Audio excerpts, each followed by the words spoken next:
హా ఇక అస్సలు పండుగ అంటే మా చంద్రవదేనబ్బా. దసరా దాకా పురుసతు దినం పోతూనే ఉంటది. ఏడ బతుకమ్మ పండుగ ఎట్లా నడుస్తుందో చూస్తానికి ఎంగిల్పుల బతుకమ్మ కోసమని వరంగల్ తొవ్వదొక్కింది. చూద్దాం పాండ్రి మనకేం ముచ్చట్లు చెప్తుందో. ఓ చంద్రవ ఇక గాని ఈరోజు వరంగల్ 1000 స్తంభాల గుళ్ళ లోపలికి పోతున్నాం బతుకమ్మ ఆడుకోనికి రండి.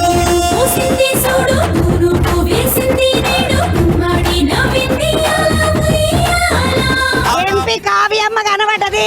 కనబడంగానే ఒకసారి పలకరిద్దామని తీసుకొచ్చిన. చిన్నప్పటి నుంచి కూడా పసుపు కుంకుమ వేసి పూలతోటి పేర్చుకొని తర్వాత గౌరమ్మని పెట్టుకొని మంచిగా చుట్టుగా బతుకమ్మ పాటలు వాడుకున్నాక తీసుకెళ్లి నీళ్ళల్లో వేయడము.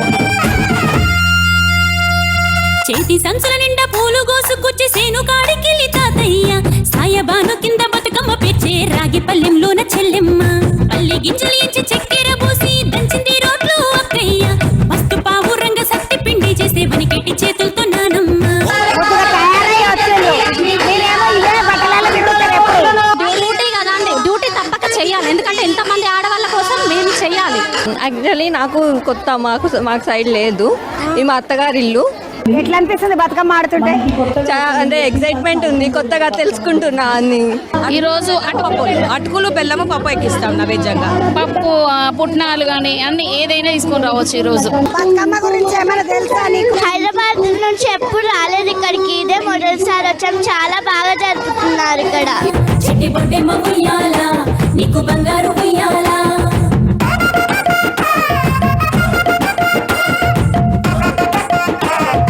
మొత్తము వరంగల్ సంబురం అంతా 1000 స్తంభాల గుళ్ళనే ఉందని చెప్పాలి. 9 రోజులు ఇట్లనే బతుకమ్మలను మంచిగా ధూమ్ధామ్ గా వేసుకొని 9వ రోజు నిమజ్జనం చేసేద్దాం. ఉండి మంచిదా. రేపు ఇంకొక జాగలు కలుద్దాం మళ్ళా బతుకమ్మ ఆటతోటి బతుకమ్మ తయారుతోటి. మంచిది.